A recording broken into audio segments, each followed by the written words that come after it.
Hello and welcome to Wahe Life. I'm Nancy Belmont, and today I will be leading you through a Kundalini yoga set for the pituitary gland. Now, you may remember from high school biology that the pituitary gland is thought of as the master gland, but what is it really in charge of? So it's in charge of growth and metabolism, and maybe most importantly for us these days, it is in charge of helping to relieve stress. And so I actually picked it today because I'm under a little bit of stress, and that has resulted in a bit of a cold. So I'm a little under the weather today, but wanted to show that we can practice yoga whether we're feeling great or whether we're feeling a little groggy and not quite peak. So the pituitary gland, if you may recall, is located behind the bridge of the nose in the brain. So the pineal gland is located a little bit further back. The pituitary gland is right behind the nose, in the bridge of the nose. It's probably like about here if you were to take a cross section. And so what you'll notice today from today's Kriya is that we're going to be kind of going, not really upside down, but we'll be like doing a forward fold, and you'll notice there's blood going to the head. We'll do a downward dog, and you'll probably notice the same thing. So there are a lot of poses that either have blood rushing to the head, or they might have us putting a little bit of pressure on that third eye. And so the pituitary gland is associated either with the third eye or the crown, depending on who you ask, in terms of the chakra system. And so for today's purposes, because we're putting so much attention here on the third eye in this Kriya, we're going to say that it's associated with the third eye. And the third eye is where we can kind of tap into our intuition. So if you are looking for some insights or guidance, or you're just kind of like, oh, I don't know which way to go in my life, the third need is a great place to focus. So is the crown. I mean, the crown is great too, because the crown connects us with spirit, and we need both of those things in order to really get a full direction download. Okay, so before we start, I would recommend that you might want to have some blocks.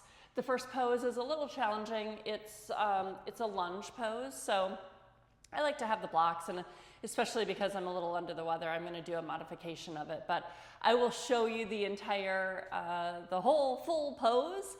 And if you are feeling like a rock star today, go for it. If you are feeling like me and you just need a little bit of, love and self-care, then you can do the modification with me. But the rest of the Kriya is really kind of lovely and light and comforting, and so I hope you enjoy it. All right, let's settle in and tune in. We'll do one of each traditional Kundalini tune-in chant. So find a comfy seat on the mat. You might want to sit up on a block or a cushion. And let's take some deep breaths in together and out together. So deep inhale. Exhale. Breathe in. Breathe out. Another one in. And let it go.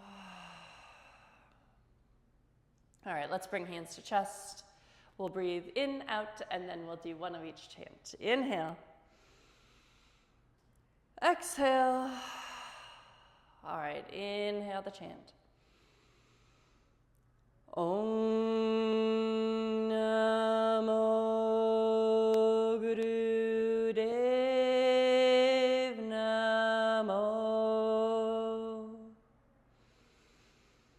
Adgure Name Jugadgure Name Satgure Name Siddhi Gurudeve Name. Inhale. Pull everything up and in. Imagine energy coming from the root all the way through the body, up through the throat, all the way to the crown. Keep squeezing and pulling up. And exhale, release. All right, let's start some music. Grab your blocks if you'd like them. So let me show you, I'm going to show you with the blocks what the full pose looks like. So I'm going to bring my right leg forward first. And the full pose looks like this. So your toes are curled under in the back. And there's plant in my face.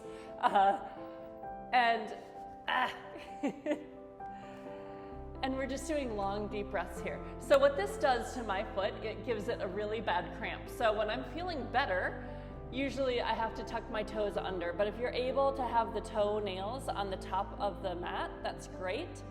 And for today, because I want to give myself a little bit of a break, I'm going to put my knee down in the back. So just do some long, deep breaths here.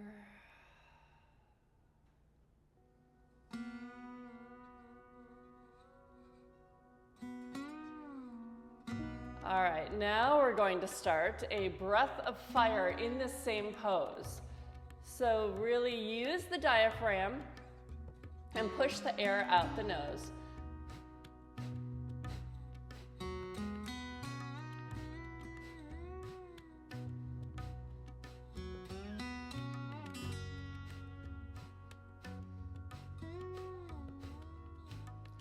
Now take a look at yourself in your mind's eye. Are you pushing into the ground? Have the shoulders back a little bit. Make sure the head is raised. I know sometimes when we're tired, we tend to do a lunge like this, and this is not the shape that we want. We want to be pushing the ground away, having the shoulders relatively open. The throat is open, the head slightly lifted.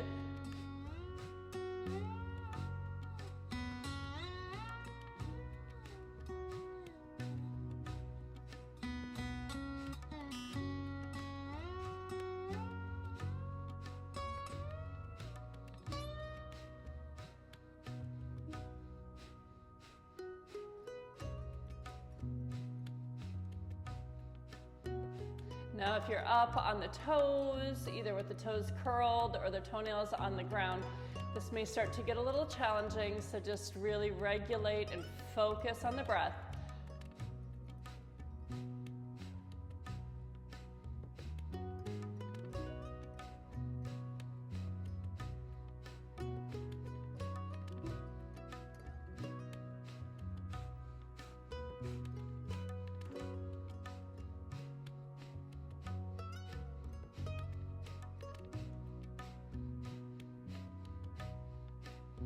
All right, let's inhale. Hold the breath, hold the posture. Exhale, bring that back knee down if it's not down already. All right, now bring that right knee down to the ground. You're tucking it under your pelvis. So it's not like a pigeon where it would come out to the side. You're sitting right on it. And then put your head down so that the third eye rests on the mat. And if you're able to balance like this, bring the hands back by your seat with the palms up. If that balance seems a little hard, you can stick a block underneath your left shoulder. That might make the balance a little easier. So just relax here.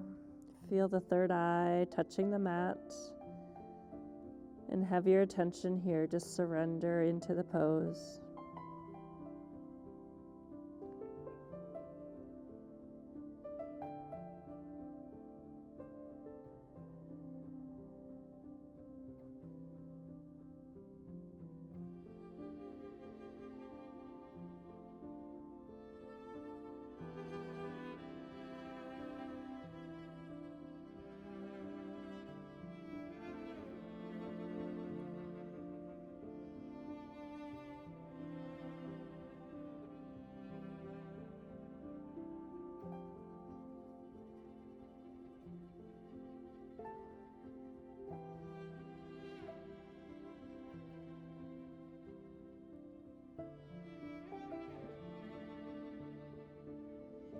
Just enjoy the relaxation of this pose.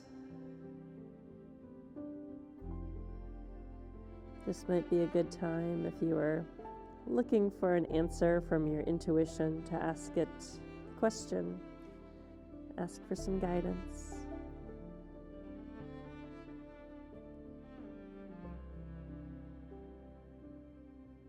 All right, let's put the hands under the shoulders.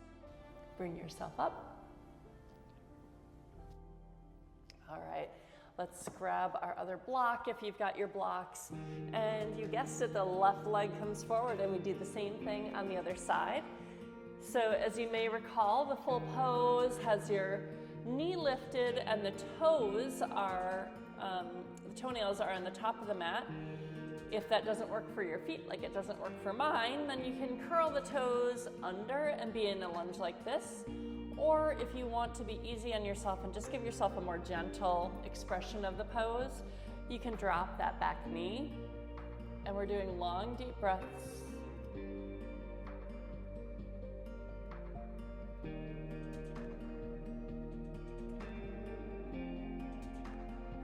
Close the eyes and have the gaze at the third eye.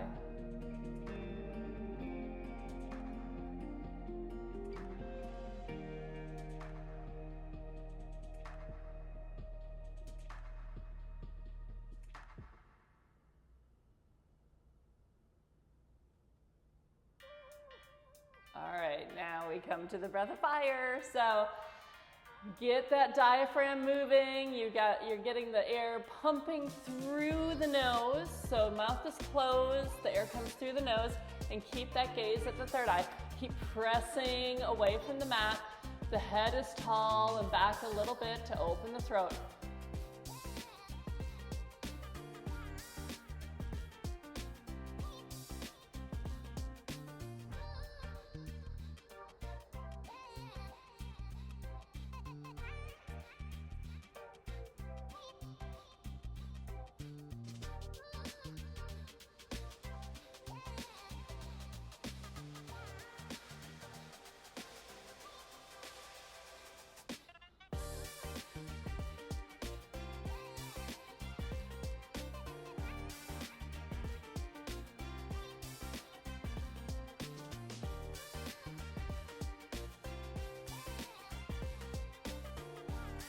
Part of this Kriya, you'll find we're doing something else later where we're opening the throat, is making sure that we don't have blockages in the throat for that energy to get up to the third eye and the pituitary gland.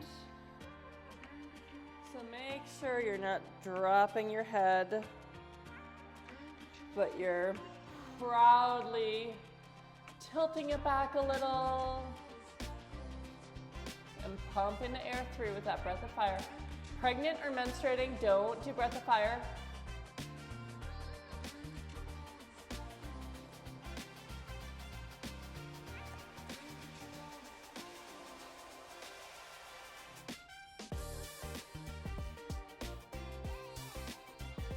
Almost there.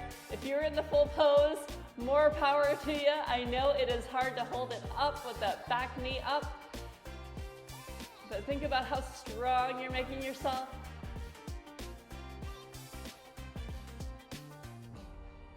If you're with me, you're doing great too.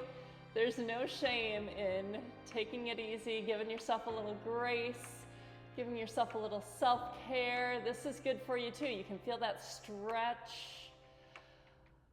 All right, speaking of stretches, let's now pull the hips back, straighten that front leg, and just give yourself a little bit of a half split. All right, let's move the blocks out of the way, or actually you might want to keep the blocks. We're coming into a forward fold. So sometimes it's nice if you don't quite have the flexibility to touch the floor, to have the hands on blocks. Now, if you're able, and with mostly straight legs, you don't want to lock out the knees. If you're able to have your hands on the floor, that's great. You can put them on the floor. If you want your hands on the blocks, put them on the blocks. But here you're just relaxing as much as you can into this pose. Shake the head. Nod the head, yes. Shake the head, no. Just release any tension from that neck. I've noticed as I practice this, sometimes it's nice to put the hands on the shins. It helps me release a little bit more than if I'm trying to reach for the floor.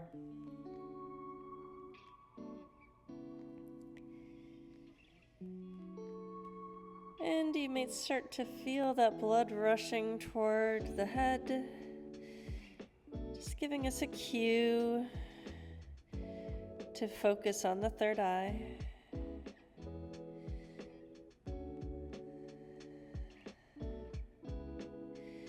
If you're able to balance here with the eyes closed, you can close the eyes and really focus on that part of the head that's between the eyebrows and about an inch up.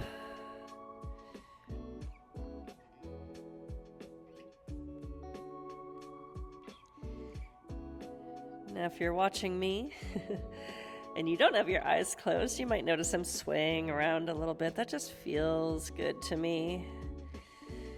Just gets into some of the areas that I feel tension, so feel free to move as you like, as your body feels is right.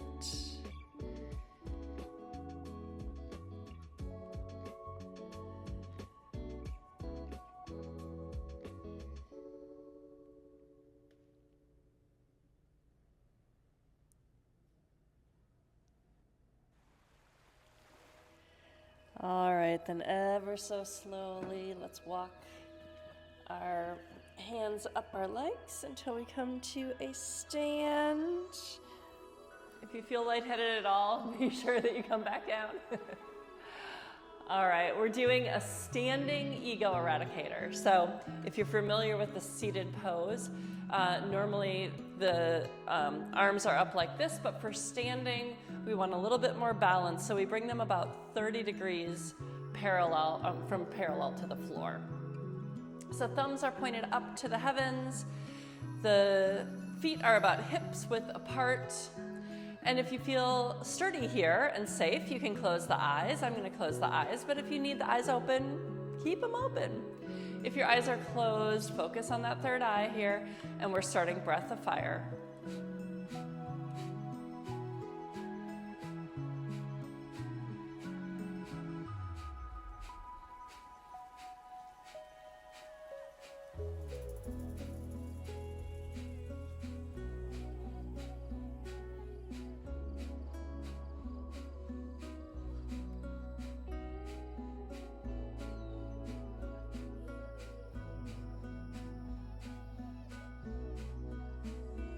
Check in with your jaw, check in with your shoulders, make sure you're not holding tension on either of those places.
Really think about pushing the energy up through the diaphragm, through the throat, to the third eye, and all the way up through the crown.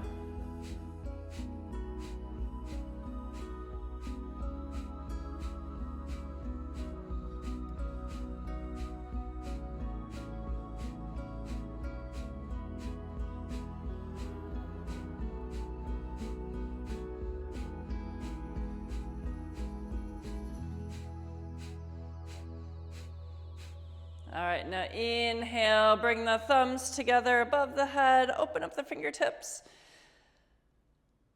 And exhale, bring the arms down. Shake out the body, shake out the arms.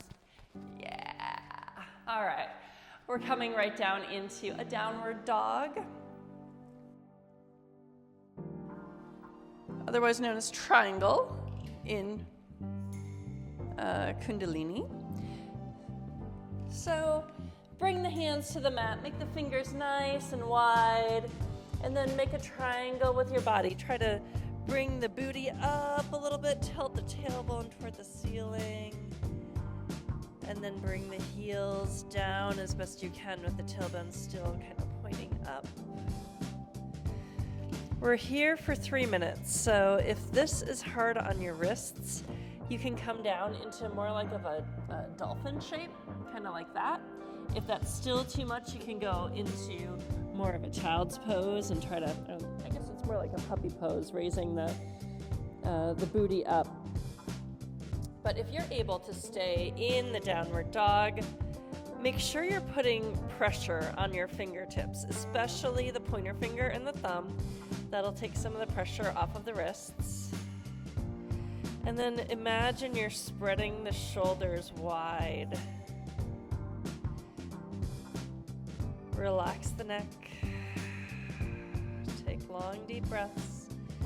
Here again, you're going to notice that you've got blood rushing to your head. So keep the attention there. Keep the attention on the third eye. Keep it on the crown. Imagine where that pituitary gland is behind the bridge of the nose. And let that be your focus.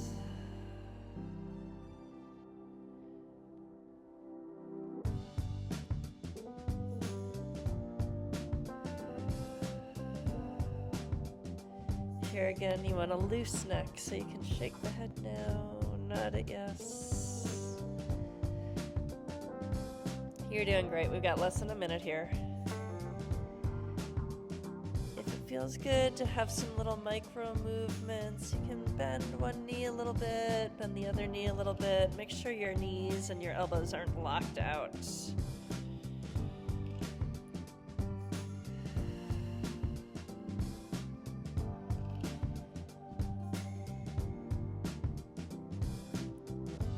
All right, inhale. And exhale, gently bring the knees down to the ground. And then let's roll the wrists. Oh, yeah. Because we're going to be using the wrists again in the next pose. It's not going to be quite as intense. But we're doing a cobra. So for those of you who aren't fans of cobra because it crinks up your lower back here, I've found a fun little fix. So you can put a block right underneath your pelvis, and then it's not quite so crinky on the lower back. So you can try that. If that's still too much, just come down into a Sphinx pose with the elbows on the ground. If you're able to do full cobra, it looks like this. You try to have your feet together in the back.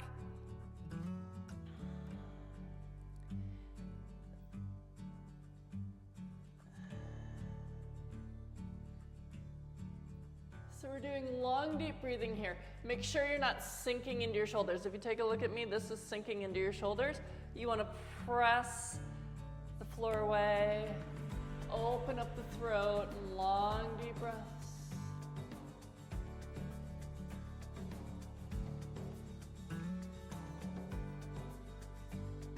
Be a proud cobra. Whatever shape you're in, make it to the full expression your body feels is right. All right, we're going to start to breathe in and look over the left shoulder, and breathe out and look over the right shoulder. So in to the left and out to the right. If you want to go a little faster, go for it.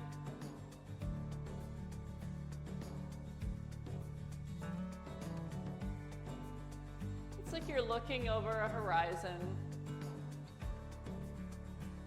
Now don't go too fast, don't go flinging the neck back and forth. But if you need to go a little faster to keep the breath feel kind of natural, do that. Think here about opening the throat.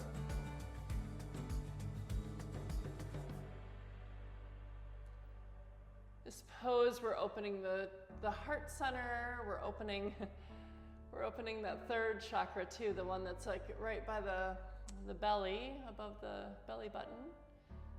So just think of opening everything up so more energy can get into the head.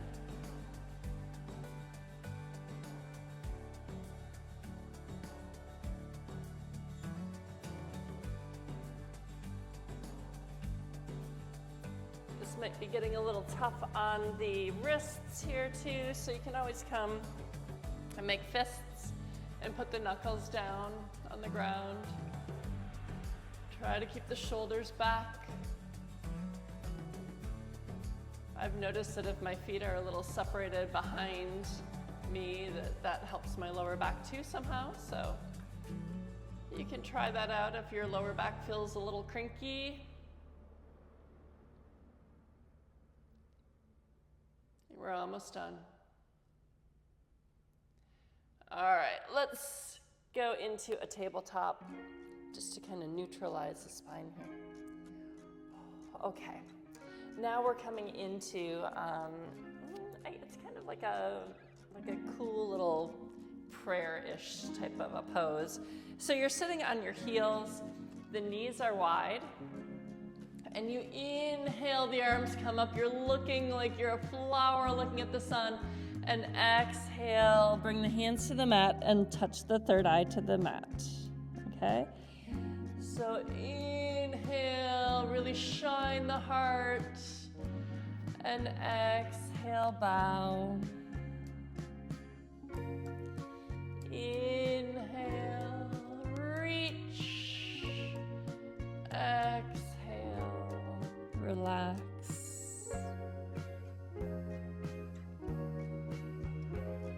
If this hurts the knees, you could slide a block under your bottom.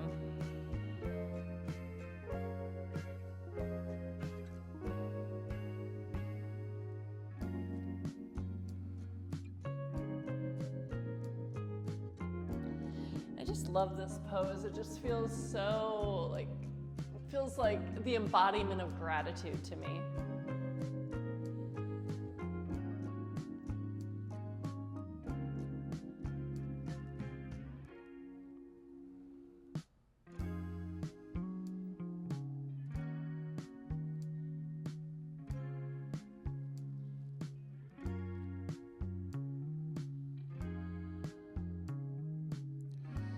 And remember to breathe in on the way up.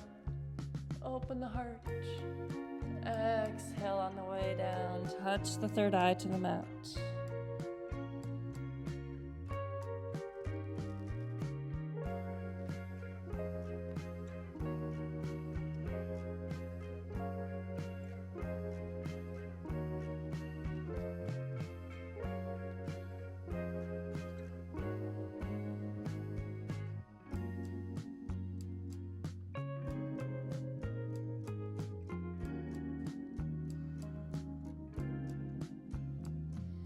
We've got one more minute.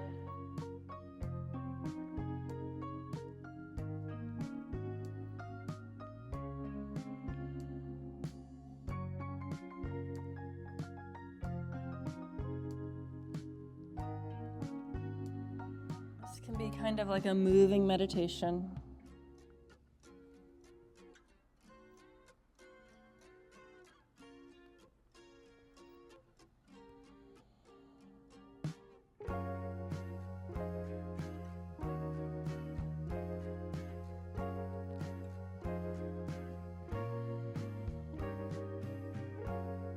Just a few more.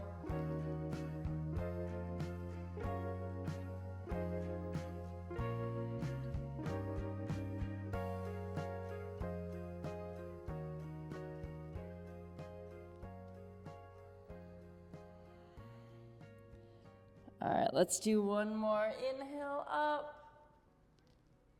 Stretch. Wiggle those fingers. Smile. All right. Now we're coming into the last pose before Shavasana. It is, you can stretch out your knees a little bit. Might get a little sore. We're doing, it's called Yoga Mudra. So it's a child's pose with the fingers interlaced behind the back and the third eye on the ground, like a normal child's pose, and then lift the interlaced fingers up, knuckles toward the ceiling. If that doesn't work for you, then you can try grabbing opposite elbows behind the back. And if even that's too much, you can come into a regular child's pose. But the beauty of this full pose is that it really opens the chest. And just notice once again, we've got that third eye touching the mat.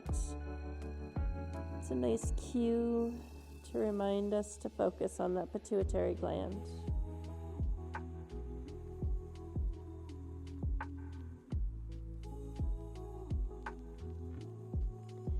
And you can talk to it. You can say, hey, pituitary gland, help me with my metabolism. Or, hey, I could really use some help relieving some of the stress in my life. Can you secrete some good juice to help me with those things?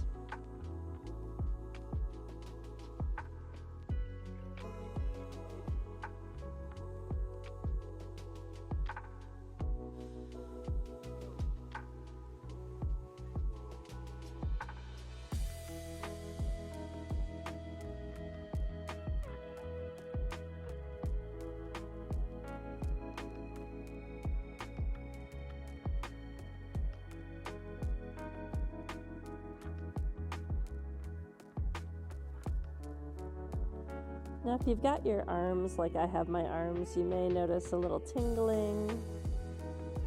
That's okay, it's not going to hurt you.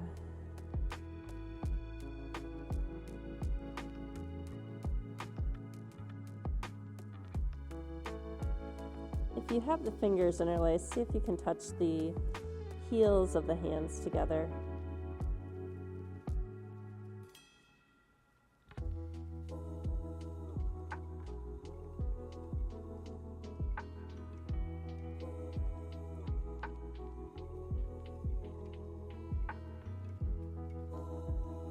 All right, let's inhale. Lift those arms up a little higher if you got them. And then exhale, bring them down, unlace the fingers, palms face up by the feet.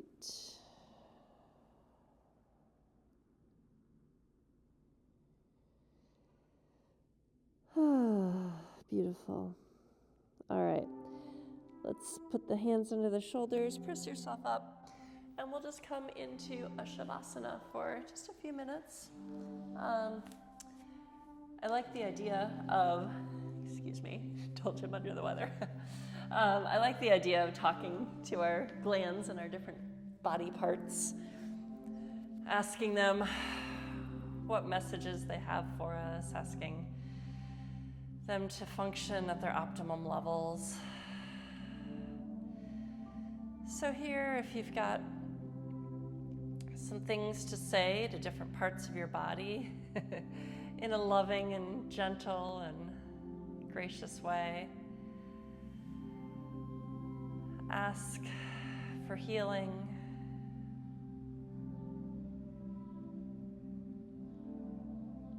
Ask for release.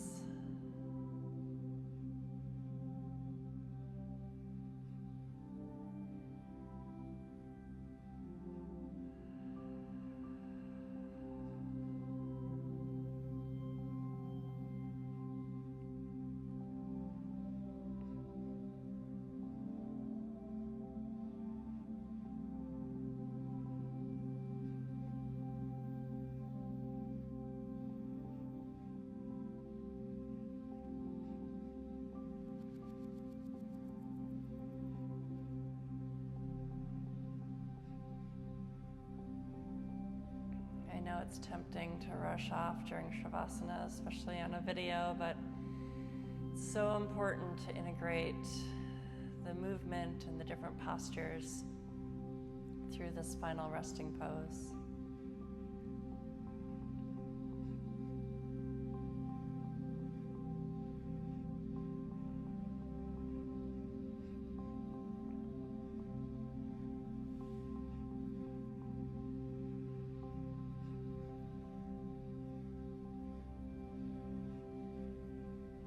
All right, now start to take some deeper breaths.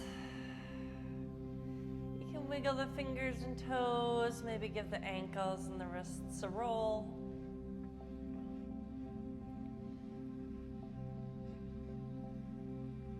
Bring the knees into the chest. Give them a little squeeze. Rock and roll side to side a bit.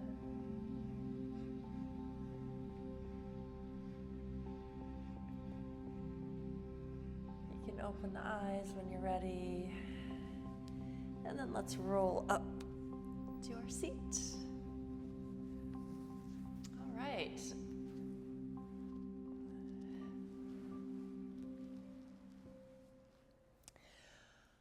Let's sit tall. You can sit on your block or just straight on the mat.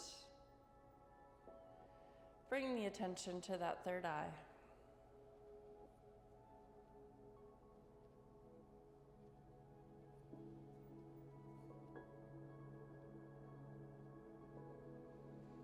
Give that third eye a little thank you for any intuition, any hits it's going to provide to you when you leave your mat, or any that you received when you were on your mat. Thank your pituitary gland for all that it does for you and you don't even know that it's doing its work. Tune into your crown chakra. Ask it for a greater connection with spirit.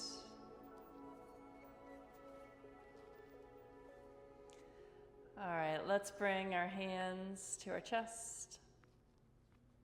We'll do a tune out of a long sat and a short nam. Inhale. Exhale. Inhale, sat nam. Sat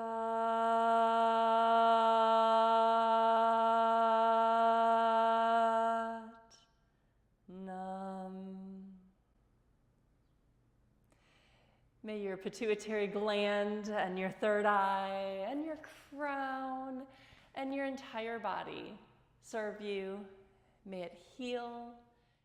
Thank you for joining me today. As always, it's wonderful to have you practice alongside me. Sat Nam.